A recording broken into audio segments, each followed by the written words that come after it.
Mwasibire muta, mwasibye mutya, amahoro, agandi, Bible, habari gani, muraho, sangonini, kopango, odeo. For those of you who are wondering what that was, these are some of the various local greetings found in East Africa's diverse languages. Welcome to She Center, the female podcast, where I dive into the issues and experiences that affect women everywhere. I am your host, Resti Kansime, and I am passionate about creating a safe space for women to share their stories and triumphs. I want to thank you for tuning into my podcast, and I would love for you to join our community and stay connected with us beyond this episode. You can find us on Instagram at _She Center _podcast, and follow us on Facebook at the She Center Podcast. Don't forget to subscribe to this podcast and hit that follow and like button on our social media to be part of the conversation.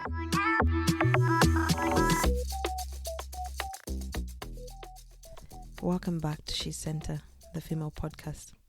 A warm shout out to all my loyal listeners who consistently create a safe haven for my guests to share their empowering stories. Your love and support mean the world to me. And to the newcomers, hey, welcome aboard. We are thrilled to have you in our community, and I'm sure you will love the incredible stories we share here. Last week, we dove into a new year by focusing on mental health with the incredible Dr. Sisi Atwine. Her journey was not only inspiring, but also thought-provoking, delving into her experience as a survivor of childhood sexual abuse. With both personal and professional insights as a psychiatrist, her episode was truly eye-opening. If you haven't caught it yet, be sure to give it a listen. It's a conversation you won't want to miss. And guess what? This week, we are continuing our journey through the realm of mental health. So stay tuned for another impactful episode as we navigate the various facets of well-being. In today's episode, we have the privilege of diving into the profound journey of personal growth with Pesh Kamaliza, known to me as a young sister figure since secondary school and throughout university. Pesh's evolution is a story that resonates with authenticity and resilience. Over the past few years, Pesh has made a deliberate effort to prioritize her mental health, a decision many have made in the wake of COVID-19, the pandemic and all. After I witnessed her transformative content on social media, I felt compelled to invite her to share her narrative with all of us. In this episode, Pesh candidly explores a path of self-discovery, addressing the challenges of losing her mother, a single parent who played a pivotal role in her upbringing. She also shares insights into navigating a relationship with a father who was largely absent during her formative years. And Pesh also opens up about her journey through personal therapy, leveraging online resources and books to equip herself with the knowledge necessary for self-healing. Like I said, it's one that you all need to listen to. Please listen until the end of the episode as we unpack Pesh's remarkable story of self-love, embracing imperfections, and finding strength in vulnerability. Her narrative is not just relatable, but serves as a beacon of hope for anyone on their own path of healing and self-discovery. So, without further ado, here's Pesh Kamaliza. Good afternoon, Pesh, right? It's afternoon, right? Yeah, it's afternoon. This side. How are you? I'm okay. How are you? I'm fine. I am honored to have you as my guest. I'm honored to also be here. Yes. And I would like to thank Kapal for helping me to sweet talk you, because I know it wasn't easy for you. She actually convinced me. At first, I was nervous. I was like, what am I going to talk about? And she's like, Pesh, you talk, you never know the things you may say may help someone. I don't know. So I was like, you know what, let me. She's my publicist. I noticed a lot of growth in your life starting at the end of, I think this year, the end of last year, somewhere there, you Last start to post year, like that's better. You started to post some mental health things, what, ah, and I'm like, she's not just actually, posting. I started on my mental health journey during COVID, but really, really Mm, embracing it was end of last year, beginning of this year. But still, it was a mm, challenge. That's when I really mm, committed to it this year. yeah. Yeah. Mm.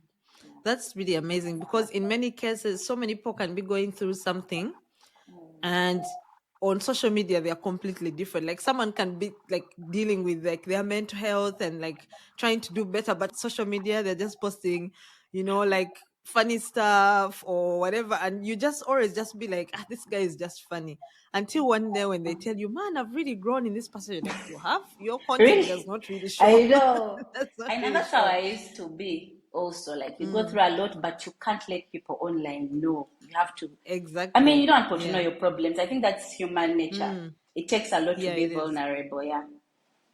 It is. Yeah. But also there's this growth where you are like, I've seen the light, I have grown, and I really want people, like, when you're going through something, like, I really wish people out there could understand. I'm in that, like, I think I'm also in that space. I've been also since 2020, where I'm like, I have just read this book and I feel like if You want someone everyone else to could just read know. it. That's Yes. how I am also. And I've also noticed, Yes. I think you're the only person I've seen who talks about trauma and you relate it to childhood experiences. Many people don't, I don't know, Mm, they don't really understand that almost all of us have trauma from our childhood. So I see the posts you put up like on status. I'm like, I even mentioned it to Palas, like, Rest is one of the few people who mm, into are on the God journey, but also embracing mm. the mental Yes. health thing. Very few Yes. people do Yeah. that. So I was like, I'm going to start with Resty. So it's possible. Me, Yeah. that was the challenge. Like in church, do I go to church? Do I? Then when I saw Yes. your post, I realized Yes. you can do both. You can be in church and you can also do Yes, mental yes. health. And Yeah. and like before Hmm. that it was more like, you're in church, you're praying, you're listening to sermons, you try, but Yeah. these days like there's a lot of content out there, so you try to like listen to international people, to Yeah. listen to other True. podcasts, and then you realize that there's so many people who are not Christians, or maybe who like do not like come off as, yeah, I'm a Christian, I'm this and this and this, but their content can really help you. So I started now to look into not just listening to like someone's, but started to like really look for podcasts, YouTube channels, books of people who are actually talking about things, because you sometimes you listen to our podcast and you're like, this is me, like I'm relating to this True. 100%. Yeah. And when you find that kind of person, you just be like, you know what, I've found my guy. So you just want to, like, you go on Instagram, you find out what they're doing, who their guests are. Next thing you know, like I listened to this lady, she's called, I think I sent you the link sometime. She's a pastor's wife, I think she was also a pastor. She's called Anita Phillips. She has a PhD Um, in psychology. I don't think you checked her out. She is from the Christian perspective, but then she talks about mental health in such a way that you can be like, I haven't had this in church. I think I have to I go haven't back had and this in listen. church. Because me, when it You comes to need church, to. I was really biased. I was like, these people don't go deep into the mental Yeah, health thing. it's So it if I is. meet It is. someone who can combine, I think that would work for me. Yeah. But I think also since 2020, many churches are really trying to, although of course back home, it's like mental health is Ah, still a in niche topic Uganda, for us to discuss. It's a topic that we are all trying to figure out. true, And true, yeah, yeah. true. So today I posted pictures of of trauma, childhood trauma. Yes, the Like ones I I saw actually actually showed you before the myself in the podcast. mirror. Yes. The ones in the mirror. And a Yeah. friend of mine was asking me, so does it mean like every person is who had a bad childhood had like is traumatized or something like that?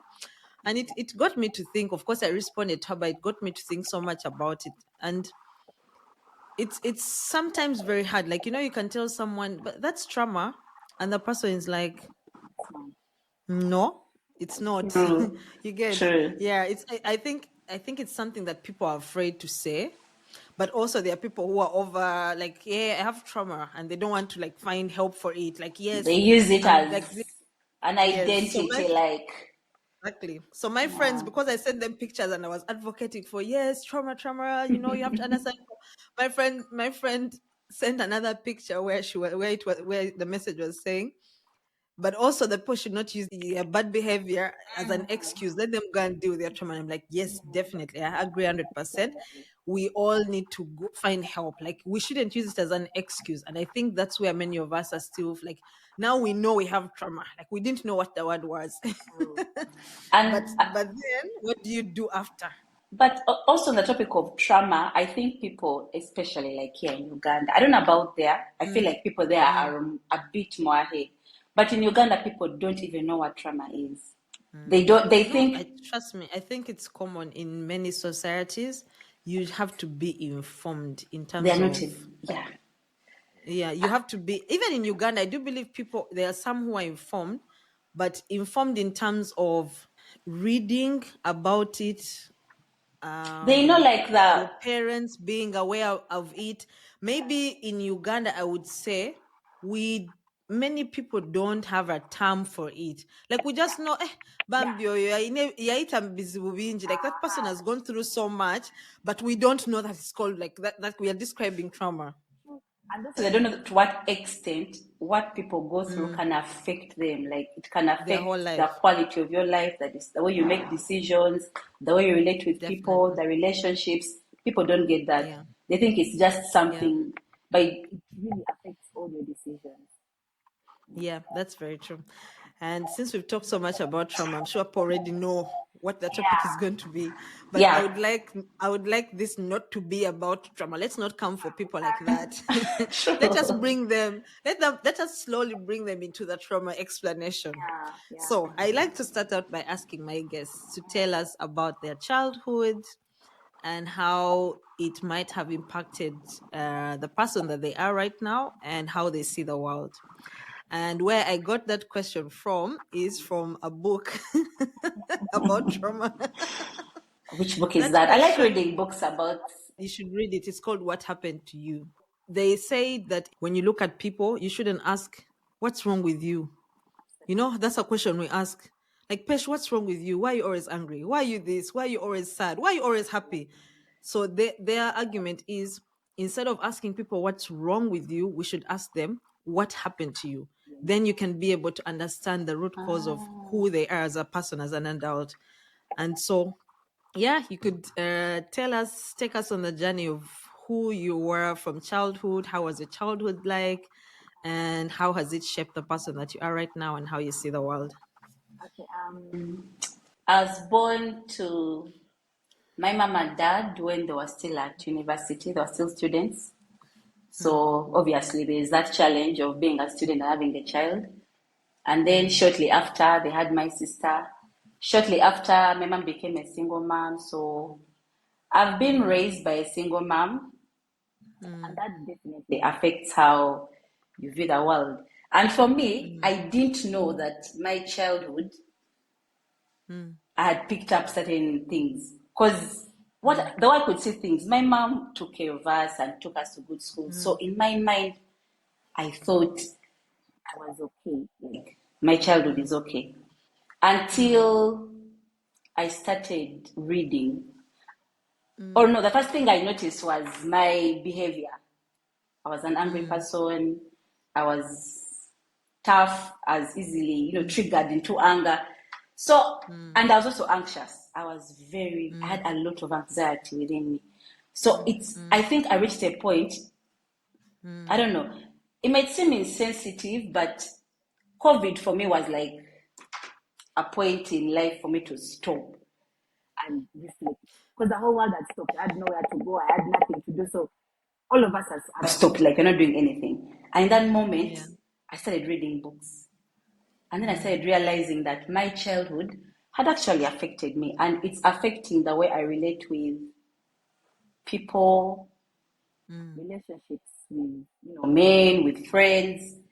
And I don't know. For the first time, I saw myself for who I really am. But then mm, I really saw myself like just, I don't know.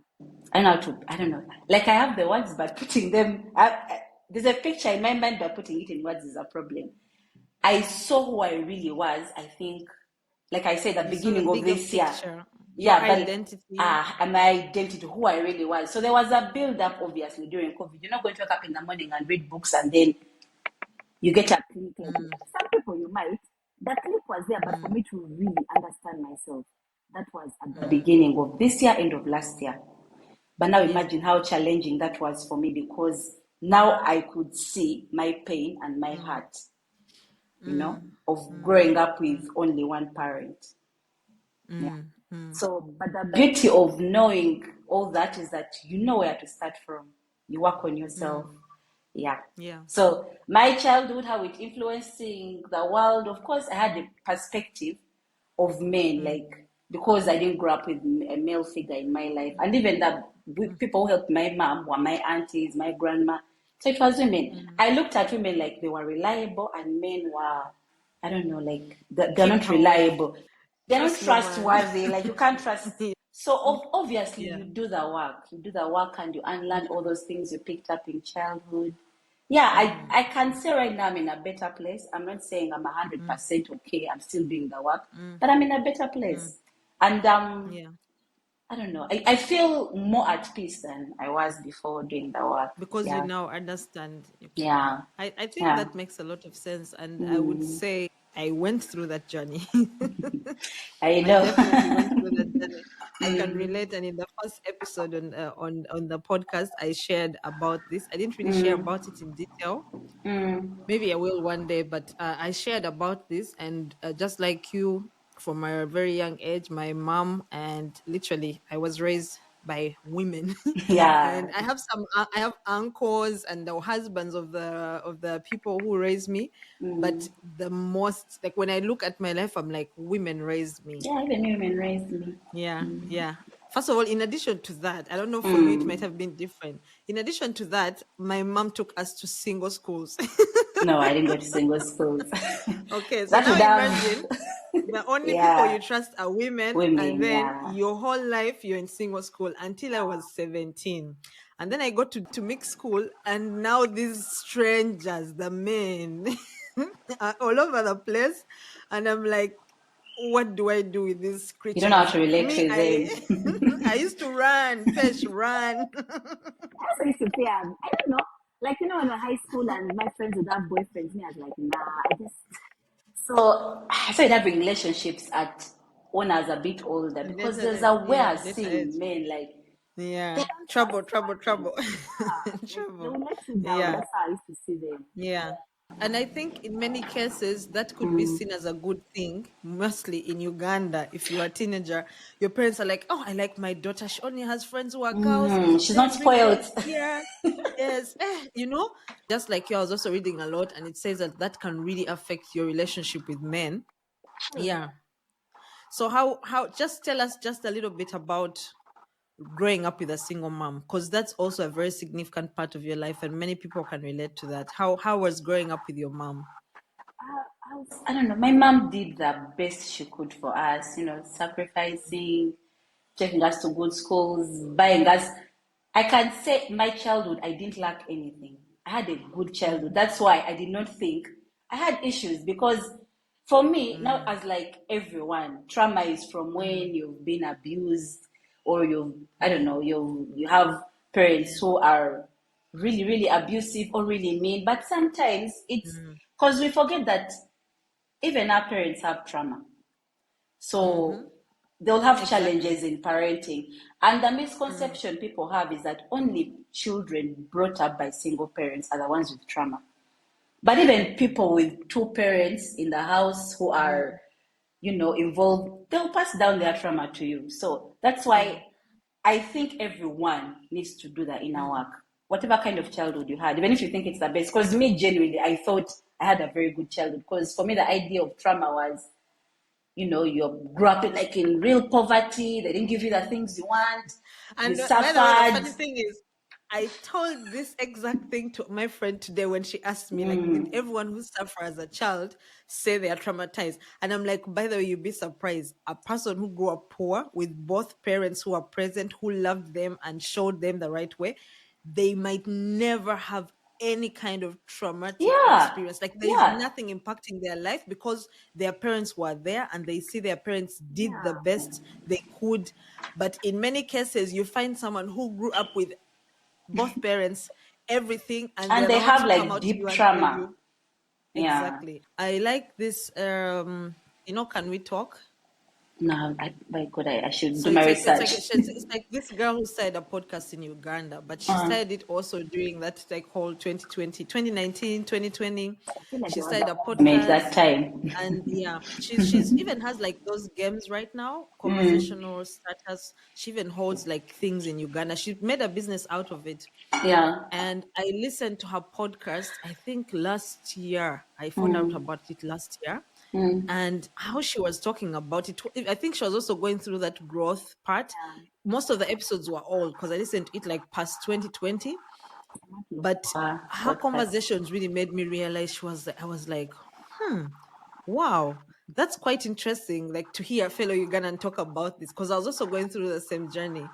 And she has even said this thing where, like, every month or something like that, they meet up and people talk and play this game. You should really find out about her. She's on Instagram. I think it's Can We Talk. She's called Belinda. Belinda something. I'm going to look for, because that's when I She's say amazing. Uganda and talk about that stuff, it makes me happy because we rarely have these discussions. People don't want to share their trauma, and then there's not enough awareness about it. Yeah, yeah. So I Which don't makes know. others not want to share about it. Yeah, and then there's Yes. shame about it. People think this, if you own up the way you grew up, then there's something wrong with you. Do you have a relationship with your dad? I do have a relationship with my dad, but it's not the way that it was with my mom. Because, I don't know, when someone is not, I don't know, Present. present every day for you to see them, of course he used to contribute here and there, but most of the heavy lifting was done by my mom. And at first it was hard to have a relationship, like really understand my dad. But when I started doing trauma, I started seeing him as a human being as well, not as a parent who is a supernatural, who Yes. is supposed to show up Yes. in. So it helped with Yes. forgiveness. But at first, I Yes. was really angry with him. I was really like, but then eventually I Mm, understood that he's just a human being. He had his own shortcomings. exactly. Maybe he wanted to show Exactly. up more and he didn't. So I had to forgive him. Thank you for saying that. And the reason why Yeah. I asked was because many times when people hear someone say, I have trauma, I'm dealing with trauma and I'm trying to grow, their imagination is this person is just blaming the world and your dad and everything. But part of the growth, or even when you go to therapy, or when you're writing in your journal, why they ask people to journal, it's for you to look like how you describe it, your identity, like the bigger picture. Yeah. You start to see things from above and not Aside. from, yeah. Because the image I posted today showed a young child in a mirror crying, reaching out to an older child. Yeah. And The what for older me version that of shows me, themselves. the older version of Ah, yeah, yourself. yeah. And what that shows me is whatever you're an adult right now, but your feelings, how you see yourself is how that child saw themselves. Felt, yes. Yes. So if you don't deal with that trauma as an adult, Yeah. then you will always see the world and True. yourself as that child, like the child True. who was abandoned, the child who was beaten, who was raped, who was this. However, when you speak to someone about it, or when you study and try to discover what happened, for me, in my case, I had to stop blaming my dad. I had to stop blaming certain people in my life and just be like, what part did I play? Number two, what was my dad's life like? Yeah, like Yeah. you can't know. How did he grow up? Because we don't know really history. You find out that someone said he had a really terrible relationship with his dad, and later on, he got to realize his dad was always angry. They really didn't connect that much. But it was because his father, when he was a child, saw his dad kill himself. Oh, sorry. So now he grew up trying to be a better dad, but with this childhood thing. So in Yeah. many cases, you can be angry at your father or your mother or your aunties or your friends who have bullied you. Like there's a girl who used to be a bully in primary. Oh my Yeah. God. And recently, like in 2020, we had a group chat for our school, our primary school. And this girl, everyone was saying stuff like, you girl, you really You were a bullied me, bully. this. Exactly. And later on, this girl comes out and shares. It turns out her mom bullied her at home. Yeah. That makes sense. I mean, kids to be that aggressive, there must be something going on at Yes. home. So she was doing to us what her mom What was the doing to mom her at does to home. her. And now that she's an Darling. adult, she had to go through something so big in her life of losing her child. And her mom was still treating her like it's not a big deal. When she went to a psychiatrist tells her, you need to stay away from your mom. She is the source of your problem. So it made me realize, man, these bullies also have They bullies. have bullies at home. Like now, Yeah. for me, my dad, I also had to realize that he Mm, had gone through certain things, and he doesn't even know that I know it because I had a conversation with my half brother, and I told mm, my half brother like maybe if I understood what made our dad mm, show up like that, maybe it'd be easy for mm, me to forgive him. And he didn't even tell me in detail; he mm, just shared something small from my dad's mm. childhood. I was like, oh my god, that explains a lot. So that Yeah, made yeah. forgiving him easy. But sometimes you may not know your parents' experiences. But there's no one who wakes up in Mm, the mm, morning and they're like, you know what, I don't want to be involved in my children's life.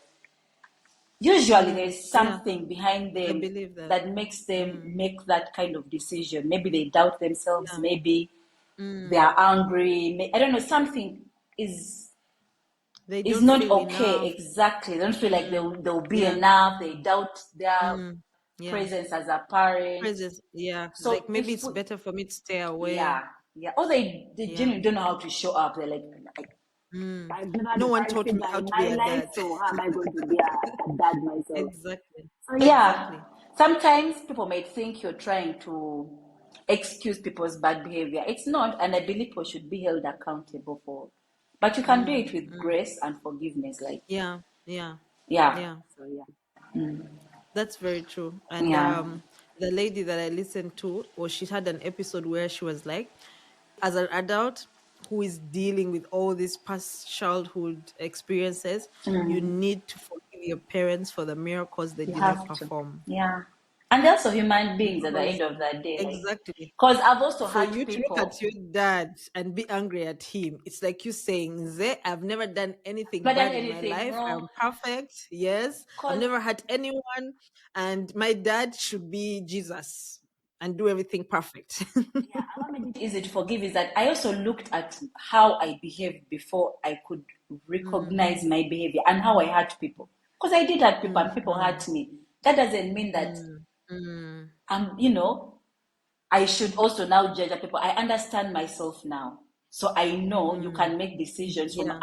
from trauma, from pain, from anger. So Mm, it's easy mm, to relate to that people. And I don't know, it doesn't mean that you allow them to walk all over you. You still set boundaries, hmm. but you understand Exactly. where they are coming from.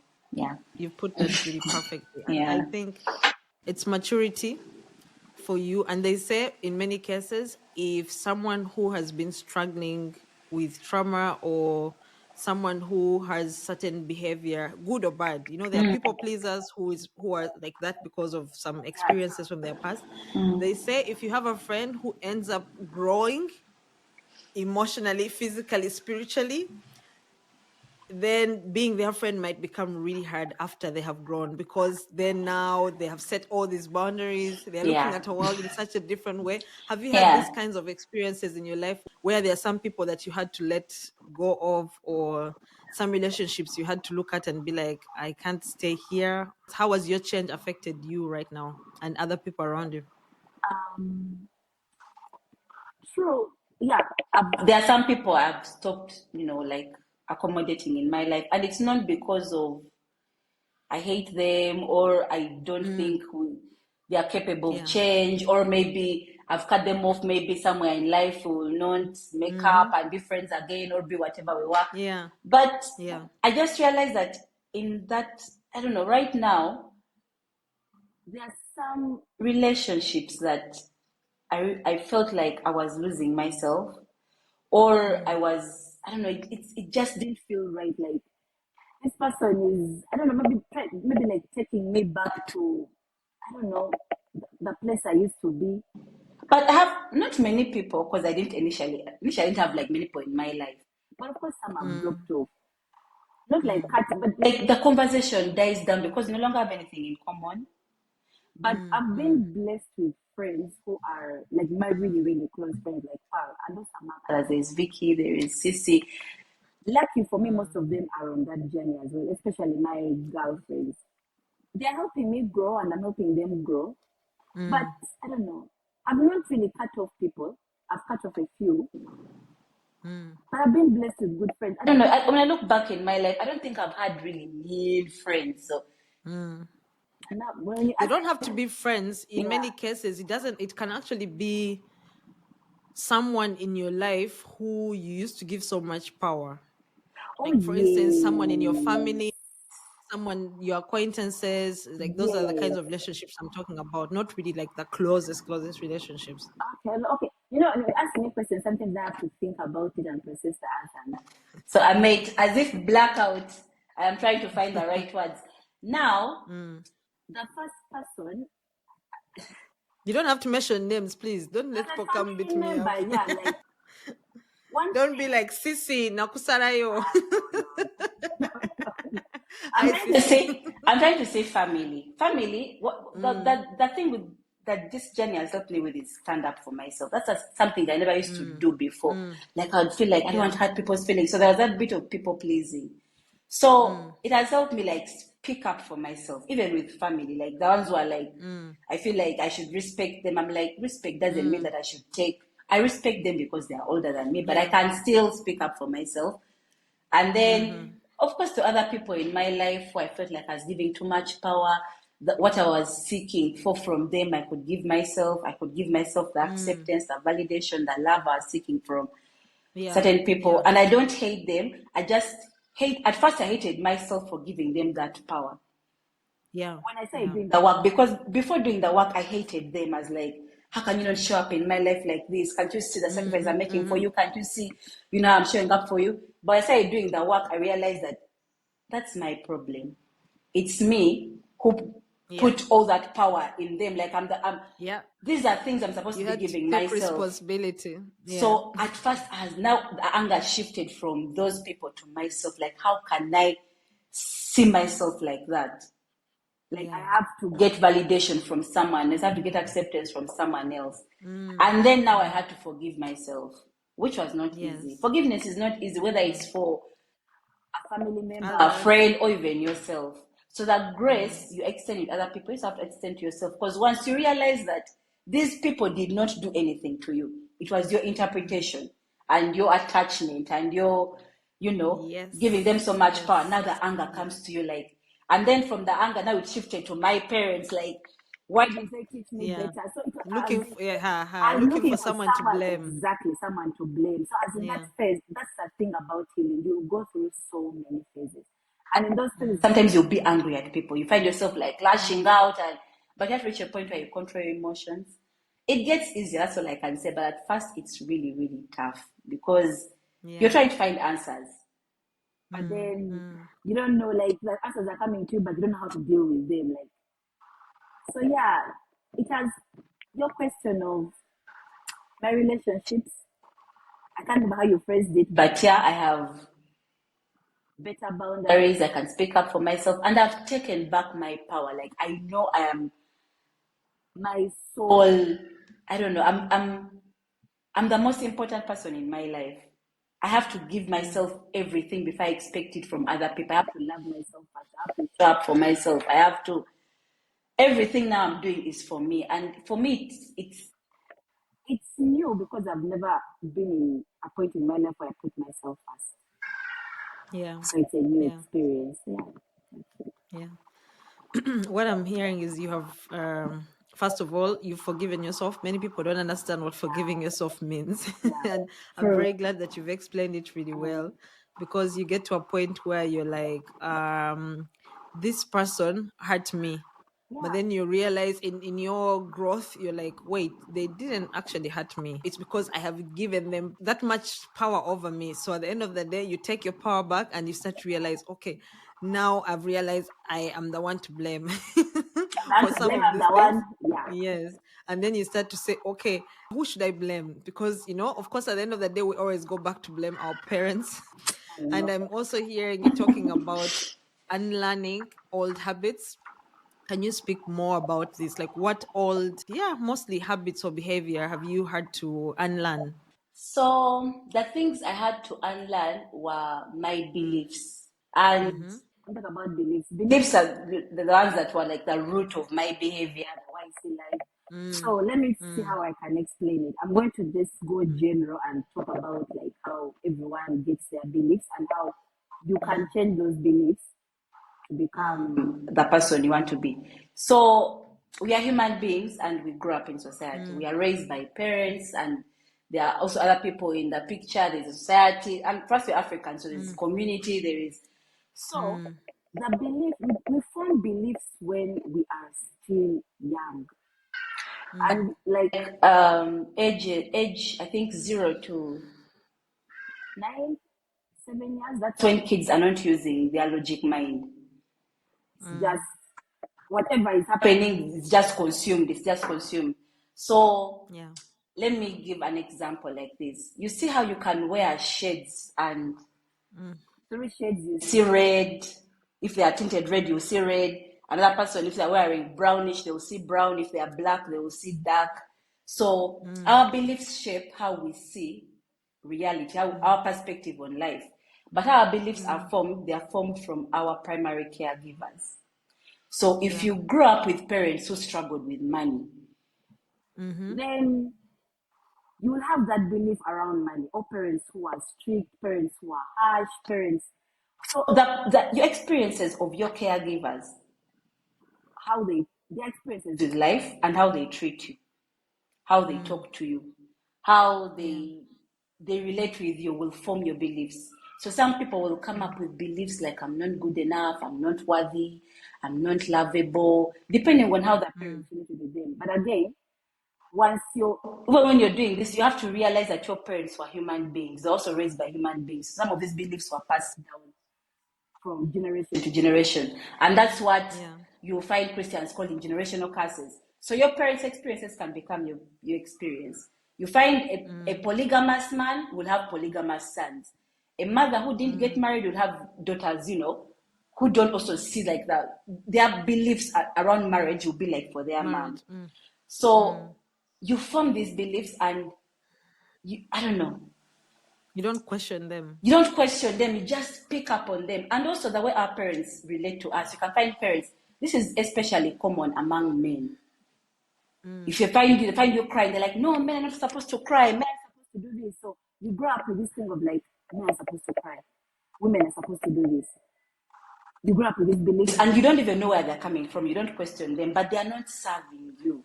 Mm. So the Mm. process of unlearning these beliefs, I got it Mm. from a Swiss psychiatrist. I haven't read these books because his English is a bit complicated. It was so hard.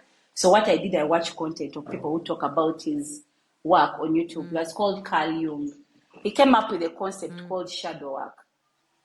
Mm-hmm. So shadow work is you going into the unconscious, Mm. and because our character is our personality is those things that were deemed acceptable by the people who Mm. raised us, by the society we grew up in.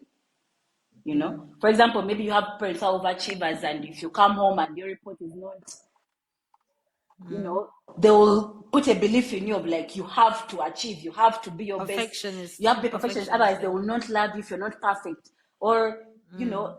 all sorts of things. That's why I'm saying that every Yeah. person has trauma because your parents, there are Mm. some things they pass on to you that do not serve you.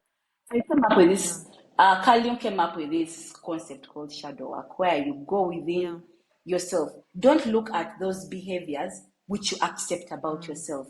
Look at even Yeah. those ones, because our upbringing will make us suppress certain things, our behavior, the way um, so you suppress your emotions, your behavior, and Mm. all sorts of things. but they're still Yeah. within you. You're just rejecting them, but they're still, and they will influence your decision. That's why you see people like have Yeah. outbursts, they're angry, because there's some part within them that is wounded, that they suppressed. So Yeah. Carl Jung teaches for you to go within your unconscious mind. Mm. And how you do this is by allowing those emotions to come up, the ones you suppressed. Yeah. What your parents told you, just allow it to come up. Why they told you you're not good enough, or you felt like you're not worthy. You allow it. And the good thing with our human bodies, these things will come up if you allow them to come up. Yeah.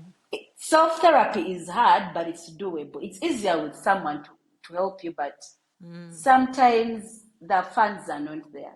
But you have all sorts of information on the internet, so you go and find out. So how I unlearned these beliefs that were fueling my behavior, my character, I had to go within myself and do shadow work and see those things that were suppressed about me. All those things I did not hear when I was a child. You know, your parents telling you, I'm proud of you, you're smart, you're intelligent. I had to tell them to myself. I had to literally imagine myself as a child, and I was telling myself, you're So smart. basically, I think they call that reparenting. Exactly. Yeah, I had Reparenting to reparent yourself. myself. I had to Yes. tell myself I'm worthy of love. Because if you don't tell yourself these things, you're going to spend your whole life looking for them outside yourself. You get into relationships and you want this person to make you feel a certain way, Yeah. but this is a Or huge you go burden to on social someone. media, You're looking for that validation, which is supposed affirmation, to, and you give it to yourself. So how yeah. I unlearned, I did that, and it was quite intense. I will not lie, it was intense because these are things I suppressed about myself. I didn't want to look at them. Yeah. They're suppressed for a Yeah. reason. So bringing them up is like reliving those experiences. Yeah, like you look back and the things you missed out on childhood. Now, like for me, there was no father figure. I had to accept it and be okay with it, and not let it affect my future decisions or my current decisions. So yeah, that's how you Yeah. unlearn. To unlearn, you have to really, really, really be willing to do the work, because like you said, you're reparenting yourself. It's not going to be easy. Yeah. So yeah, that's how I did the unlearning. Yeah. That's amazing. I think, anyways, for everyone who goes deep within, what I found in my case was we have these, how do they call them? Coping mechanisms. Coping mechanisms, yes. Yes. Yes. So we have these coping mechanisms. And one episode I really liked on Can We Talk was like she had someone, and the girl she was talking to grew up in Canada, but she's Ugandan. And the host is a Ugandan who grew up in Uganda, but she's living in Canada. And they start talking about like us as Ugandans. And so she goes like, how do we cope as Ugandans? Alcohol. Ebala, Obviously, alcohol. alcohol, Yeah. what's the plan? Always being, and for me, the first thing I realized in Party. my life was until 2020, I had never sat down on my own and lived alone for weeks and months. Like it was like 7 months of just me I know. and my thoughts. And so I couldn't make plot. I had to study. I couldn't drink. I stopped drinking. And then that's when I realized that I used to cope with whatever it is that was going on within by socializing.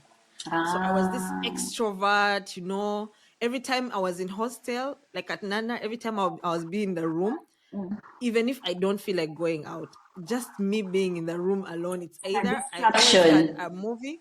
It was either I'm watching a movie or I'm listening to music. But as soon as the silence comes, I either go to someone's room. So I always like had that, like, I just want to go out and be around loud music and drink and just forget what it is that I could be thinking about. Yeah. And I remembered, I think sometime in S5, I went through a really tough time at school and I isolated myself away from people and I started journaling. And when I was at uni, I started looking at the things I was writing. I even burnt those books. I was like, no one should ever read. Like, this is like a weapon of destruction. I had to burn so many of my journals. I was like people it's so interesting. When I was in HSC, That's when I dealt with this journaling thing. Like I really had reached a low point where I could have been depressed, but I didn't even know what I was doing. I just picked up a book and I started writing. Cool. Like, you know how you're writing a song, but you're writing what you're going through. And I remember one time this girl, people used to read my journal. Like, I'm those people who just like my life is an open book. So people would read my journal, and this one girl one time would always come like as if she's waiting for the next episode of what's happening in my life. Exactly. I would try to describe them in a way that I'm not as if talking to myself. I would just say it like a poem. I would That's write so it like I'm writing a cool. poem. I would always have that fear of someone might read this and use it against me, because I remember we were in S3 and this girl wrote everything that she had done in the holidays and how she was pregnant. And the whole school read her journal and people started like bullying her. She even had to get expelled. Exactly. Of course, people were excited. You know, you're 14 years, 15 years. But from that day, I didn't trust people. So I felt like if I'm journaling, I need to journal in a way that it's not showing that it's about me, but you can read and understand. Poem. Okay. Yeah. So this girl read my poems and she would be like, "Oh my God, Resty, I feel like you're describing my life right now. Like everything you're writing, I'm going through." And you know, the usual emotions. Probably there's someone who has said something about you. There's, stuff like that. And exactly. So that was the first time where I actually found myself in a very terrible situation. Like I could have been depressed because of what was happening to me. But I disappeared in my book and I started to write all my feelings out. And for some reason, I found comfort. And I managed to get out of that situation because I sat down with myself and went within and expressed what I was going through by writing it on a book. I saw it on a piece of paper and someone else affirmed me and told me, "You're not alone. I've been through this." So it was comforting. Now, however, that part at campus, you going through something meant your friends asking you, "Let's go out." Let's do Also, this. you don't Let's have do this. time to. Yeah. So you never have time to sit down and do that growth that you're talking about. And later on as an adult, it becomes a little bit harder for you. But what you're explaining is something that really makes me think about the coping mechanisms. And do you have any of those coping mechanisms where you're like, which you used to do back in the day, and how are you trying to avoid them right now? Because me, Pesh, I'm sure you wouldn't believe that literally my favorite place to be is my home. My home. All of us used to party, but Not even just party. I just wanted to be somewhere. Like, just take me anywhere. Until 2020 came, I realized being alone means having your thoughts, thinking through your thoughts, your feelings, and dealing with them. And when I managed to deal with my feelings, you wouldn't believe that. People always ask me, "How were you able to quit alcohol?" It was so easy. Like I just woke up and said, "I'm not going to drink again." feelings, yeah. Yes, because I sat down and asked myself, when did you start drinking? I was 18. Why did I drink? Because of social anxiety. Why did I continue? What are the worst parts of my life? Every time I was drunk, there was something happening or something like that was making me anxious socially. And I'm like, okay, so if I avoid these situations, that means I won't have to drink. And when I stopped going out, I didn't have the need to drink. So actually, I was drinking because I was around people who were drinking. So how have you navigated this part of your life in terms of like your coping mechanisms, and what are the new healthy habits that you have developed? So my coping mechanisms before this work, oh my God, I was a mess. Like I used to drink. I used to drink a lot. COVID came and I was doing the work. I was like, you know what? Let me stop drinking, because when I was drinking, it's like I was something else. I was someone else. But it was a coping mechanism for me, like to deal with the things I was going through. And when I just finished campus, I lost my mom, so I was in denial. So of course, You were drinking still at helped. campus, right? I shot, like, she fell sick when I was in my last year. Shortly after she passed on, so it was a mess. Like, and Not imagine after campus. Of course, no one is telling me don't drink, don't go out, please. I was always in the bars, always drinking, and And that which was is a like normal thing. Like, that that's was normal for us. We think, yeah, you're just growing up, that's normal. need these experiences. True, probably need them. And now for me, I was a very anxious person. Anxiety means you overthink, and it's like overthinking on steroids. Like you're always thinking of the worst case scenario. Your body is always in fight or flight mode, and people who are not anxious don't really understand how anxiety works. Your body is in pain. Like it's not a good state to be in, and it's close. I feel like when you are anxious, I don't know so much about mental health. What I know is what I've experienced. I really can't speak about it, but I feel like when you're anxious, it's very easy for you to go into depression because you're overthinking. Yes. You think about the worst case scenarios, Negative, and now negative things. it was dark. By the way, I feel like from when I graduated till 2020, I was in my own world, and I didn't even know that I was going through. So my coping mechanism was alcohol, drinking, going out. At some point, I don't know, I think I even did cigarettes. Like it was crazy.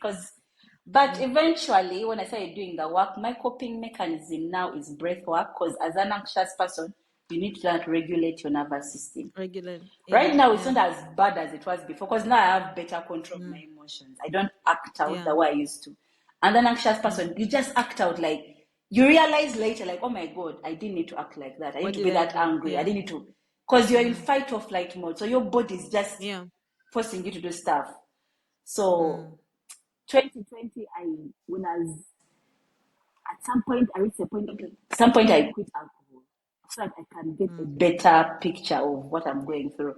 I started drinking again, but right now I'm in a place I'm like, I don't need it. So my coping mechanisms, I do journaling like you, and the breath work that for regulating the nervous system. Meditate? Do you meditate, or do you only just you meditate? Okay. Yeah, I meditate. Like whenever I feel like it's overwhelming, I meditate. I go within, and maybe I do some breath work, or I can do a meditation before I get out of bed or before I sleep. It depends on my mood. I don't really meditate a lot. I usually meditate when I feel emotions coming up because that is a coping mechanism that helps me, the breath work, because of my issue of anxiety. So that's where I put most of my focus, and eventually it becomes easy. You find yourself coming down without even doing the breath work. You're like, I'm okay. So breath work, meditation sometimes, and journaling. If the emotions are too intense, I journal. If they're not intense, I do breath work and meditating once in a while. Yeah. Have you ever tried therapy, or that's something that you are doing? Because I know there are different ways of doing therapy, actually, I've realized. Like reading a book from a therapist can be therapeutic, or talking to people can be, like, people think they always have to spend a lot of money. I don't know if you know, movement is also one of the things that can really help you to calm your nerves. It's also a mental health strategy. You know, like how when you're angry, you're having a huge fight, and they say, movement, and they tell you take a walk, or people who like to walk, or people who like to dance, they say if you're feeling angry or something like that, just you taking a walk, or you standing up and starting to dance or something like that, it really helps you. And to be honest, it might be a bad coping mechanism, but it might have helped us through campus because we were dancing a lot. You're dancing in that bathroom. You're dancing a lot. But also, Dr. Anita said that the Black Americans back in the day, like in the slave trade days, you know those chairs, that like the seesaw chairs? Yeah, exactly. She said many of them managed to go through, I think she was saying about her grandma or great grandma or something like that. She was like, they managed to go through the traumatic experiences of what was happening outside by just either talking about it with friends, meditating, because meditating is in different ways, because there's also meditating of prayer. Like as Christians, we have these psalms and so many words where they say meditate on this word. That word could be a word of affirmation, where you literally are telling yourself, I am with you, I'm doing this or something like this. So and then also she said, like, her grandma, I think, or something like she used to sit on a chair and move and hum. And hum. You know that humming of and apparently it would calm them down so much that they did even a study and found that many people in those eras, or even the time, like right now, people who do things like that, you can literally, if you're going through an anxiety attack and you start humming and just moving, it can go away without you even noticing it, because then you've put your attention on something other than your thoughts. Yes. And anyway, like, yeah, I've heard of moving. Before that time when I was Yeah. looking, I would see people saying, even yoga helps because you're moving. And then recently I saw Yeah. a TikTok, they were saying that Africans, that's how they used to meditate, like our culture dances. That's how they Yes, meditate, they yes. move their It is. bodies, yeah. So Yes, yes. I've heard So of dancing, movement. dancing is a healing, process. Actually, it is a healing process. I've heard of the And movement thing, I've singing, just never. I see how singing can be, because most people when they say they sing, they lose themselves, and it's exactly. Now just. imagine when you're dancing. Can you dance and think at the same time? I don't think I've danced Exactly. and I'm thinking at the same Exactly. time. I'm reading this book called "Why Am I Like This?" It's from a psychologist. She's young, actually. She's like 20 something or 30. And it's also answering the same question of the Oprah's book, What Happened to You? For her, she's asking, why am I like this? And the part which I'm reading right now is talking about like breathing, because she's a psychologist. She's like, what she helps people to do is breathing and movement and all that stuff. Anyways, so we've talked so much. In many cases, people tell their stories differently. Yeah. Yeah. Sometimes you can expect someone to just sit and say, yes, I went through this, I went through this, I went through this, I suffered, and this is how I see the world. But when someone tells you their story through how they have grown, it shows you the maturity, the emotional maturity that they have achieved at that moment. And that's a really good thing, because I have seen you from when you were young. Like, I have seen you at your worst, Pesh. I know, my. And I'm really proud of how far you've come. Thank And you. I'm glad, and I think it's easy for you because your friends, like Paul said, you've helped her so much. When you grow, the people around you start to notice, and they'll be like, I also want what Told Pesh me has. that. She was like, you don't Yeah. react the way you used to react. Pal is like my rock. Now for me, you had asked me if I did therapy. I talked to a therapist, a Kenyan therapist. My sister phoned her and we both did therapy with her online. But most of the therapy I did myself. And that was a bit tough because I was literally just thrown into that deep end. So usually I help my friends because I don't want them to be overwhelmed. So I'm like, in case you have anything, I don't force them because I don't want them to feel like as if they have to tell me. But in case they have something they are going through, since I've dealt with healing, even if it won't be their experience, I can help them. So you give them something small because sometimes it becomes too overwhelming for them. If you give them things like, hey, you have abandonment issues, then maybe like you coming off to judgment. Yeah, So you give them exactly. something small and she'll meditate on it and she'll think about it. She's like, okay, this is me. How do I change? Yeah, I think we need to do that. Of course, not every friend will easily take that. Like, imagine you You send a have to know TikTok your video. friends. Sometimes someone can look at it and be like, yeah, Bambi, those people, God, they have suffered. And you're like, it was for you. Exactly. So you have to handle them with, because self-awareness has to Yeah. be there for someone to accept. Yeah. I like that. But I like, to be honest, I think you have found something that you are passionate about, which you personally have used. Like, it has started from you. And I hope, one thing I'm hoping is that you can be able to help not just the people close to you, but so many people out there, and Yes. not keep this God-given gift that you have to yourself, because we need more people. When you grow emotionally, spiritually, physically, you impact other people. And I hope that you can use this gift that you have received and this new perspective that you have to be able to help other people out there and help them to realize. And it always starts with simply just telling your story. Just be like, when someone comes to you and you're like, I've been where you are. If they can relate, it It's makes it easy easier. for Yeah, them it's to easier open for up. it might be easier for, like, for instance, if you send me a TikTok video, I am not going to understand what you're trying to tell me. However, if I'm going through something and you tell me, man, I was also dealing with that and I did this, it helped me, then the person is like, okay. Even if they don't take it immediately, later on they'll reach out to you and be like, Yeah. help me. Like, yeah, what was that thing that you said? Like, or what was that book that you said that you talked about? So I hope that hopefully we can see you start doing more of this publicly, not just posting it on your status. I also need to read more books. I've taken I don't know, a break, but I don't know. I wish people would actually read. I think people really need to read. And Yeah, but see, the thing is, not everyone, like, you have to make people want to read. And how do you do that? You see, like a child, they get food, chew it for you, and put it in your oh mouth. yeah, that Yes. I know. Yeah. So if True. you notice, there's a friend of, like, there's some friend. I sent a picture of like from the book I was reading of What Happened to You. And it was something that was so relatable. Like, it was describing trauma and all those things. And my friends were like, Banang, rest. We don't have the energy to read these whole things. Can you just like read and then summarize for us? So I like, it was so easier for them. Like, I was like, okay, if I see something that kind of like makes sense to you guys, I will take a screenshot and send it. So just that is It's enough, because then more. they can meditate on that one thing. So that's why, like, I do have noticed in my life that many times when I post something or when I tell someone something from what I've learned, they'll come back to me and be like, that thing really helped me. So I intentionally, like these days, I intentionally post stuff. I'm like, even if it's just one person out there, I know that one person's life can be impacted, and at least it will help them with whatever they're going through. And maybe they might share it with another person. So I guess that's what we all can do. And Status. yeah, yes.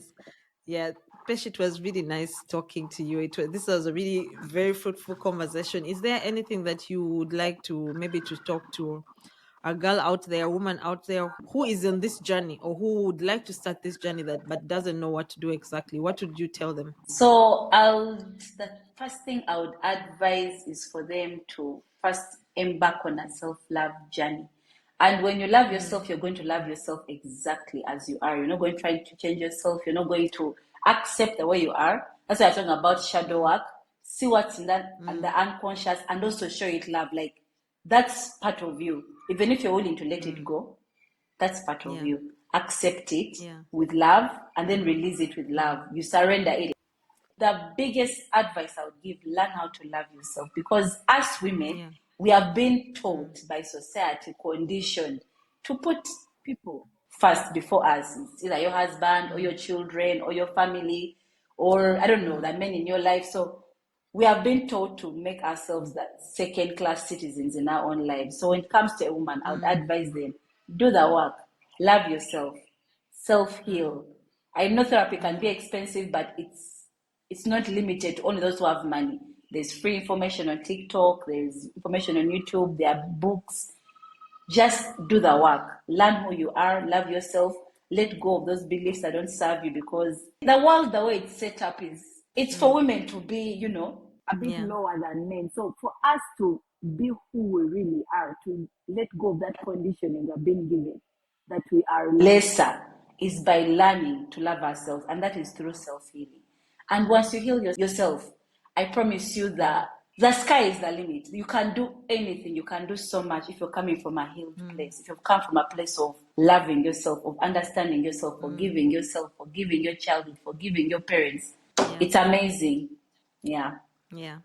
That's all I Thank have you to so say. much. Carl, thank you for having me. That's some serious wisdom. If you listened until the end, I'm sure you agree with me when I say that Pesh has really, really invested in personal growth and mental health. I am so proud of her, being that I look at her as my little sister. Pesh, thank you so much for sharing your wisdom with us and for expressing all this vulnerability. I know that you have invested a lot of time and a lot of energy in making sure that you heal and help other people around you to also heal from whatever it is that they're going through. And I do believe that whoever's listened until the end will be able to use some of these tools that you have given and probably your courage to use them and be able to not have an excuse and say, well, I have no money for therapy and all that, because I do believe as well that all these resources are available to us on social media. The internet has a lot of great resources, YouTube, TikTok, information has been made easy for us to access. So thank you once again, Pesh. And to the rest of you, I hope that you were inspired as I was, and I hope that you have gained some valuable insight from this conversation. Please do take some time to listen to the other episodes if you haven't caught up with the rest of the episodes from other guests that I brought onto the podcast. And yeah, I guess that's it for now. I look forward to bringing you very many more stories, and I guess this is our theme this month, mental health. Let's see what next week brings for us. So until next time, same place. Love you all. Bye. Please help me spread the word by sharing our episodes with your friends, family, and followers. Let's amplify the voices of women, break barriers, challenge stereotypes, and create a network of support and empowerment. Together, we can bring about positive change and make this world a better place for all. This is She Center, the female podcast, where women's stories matter. I love you all. God bless.